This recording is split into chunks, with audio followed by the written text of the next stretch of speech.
Hi everybody, it's Kristen again. Thanks so much for watching. In this video I'm going to show you how to carry floats in circular knitting, and that's basically where say you don't use a specific color of yarn in your work for several inches and the float inside, or where you're dragging that extra color along as you're not using it, is getting so long that it's going to snag on stuff potentially.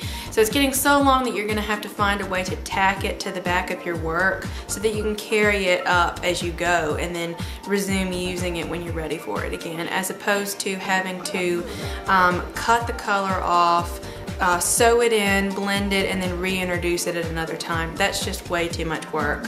And so there is a really good way to do that, and that is what I'm going to show you in the next couple of minutes. I just wanted to show you quickly like where it's a problem. It's a problem in the scarf where I have purple down here. Well, I don't use purple again till like 10 or 11 inches later. So that's going to be a heck of a long float. So basically, I'll show you what a float looks like in here if you're not familiar. It's basically where you're carrying some color. So here I'm carrying this blue, here I'm carrying this gray in here. And these are short floats, so that's acceptable.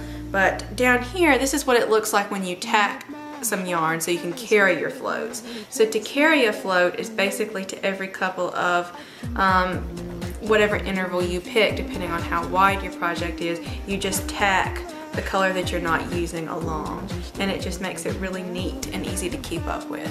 So if you want to see how this is done, please keep watching. Okay, so getting ready to carry some floats here. I'm going to continue on with this purple, but I want to carry the pink along since I haven't used it since down here. So I'm in between rounds right now. This is the first stitch of a new round I'm fixing to start. And so I'm going to take my, I'm going to hold my working yarn, which is the purple, in the right hand, and then I'm going to insert my right needle into the first stitch. Then I'm going to come here and bring the pink from down below with my left hand and bring it over top of the needle.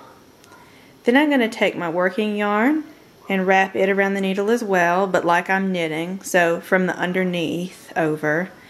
And then I'm going to pull the pink back off of the needle. You don't want both colors on there.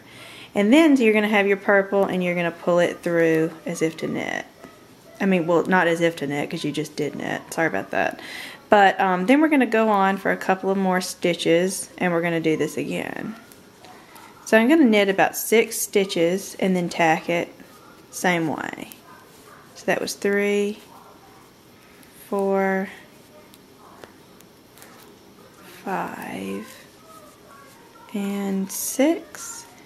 Okay, and then now on my 7th stitch I'm going to do the same thing. I'm going to insert the needle. I'm going to use my left hand to bring the pink along, and I'm going to bring the pink over the top of the right needle.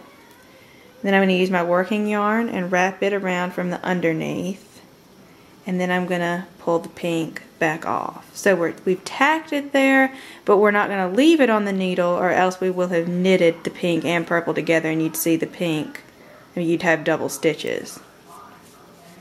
So I'm going to do this one more time and then I'm going to show you how it looks so you have a good idea of it, and then I'll show you how it looks from the back as well, or the inside. So I've done 3, 4, 5, 6.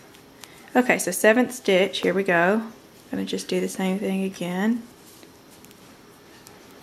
Insert the needle. With left hand, bring the pink yarn over the top of the right needle. Working yarn under, and yarn you're tacking the pink yarn back off. And bring that through. Okay, so I'm going to show you from the back. This is what it should be looking like. So that's where we've tacked it. So I'm going to keep on doing that. You just keep on going for whatever interval that you've chosen. For me, I've chosen 6. So after every 6 stitches, I tack it again. And so you'll just go on until you're back to the beginning, and then you'll just resume knitting with whatever color that you're meant to be doing next. And that should always work out. And it stays, you want to hold kind of semi-loose tension though when you're tacking it. You don't want to be too tight because you don't want it to start bunching up. but you don't want it to be too loose either so that it still gets hung on things. So about where you could, you know, you can pull it, but it's not loose and it's not so tight that you can't get your finger under there. So that's exactly what it should look like. So there we go. So thanks again for watching this video. I really hoped it helped. If you have any comments or questions concerning the instruction part or anything I could have improved, don't hesitate to let me know. It always helps. So thanks again. Have a great day, and I'll see you next time.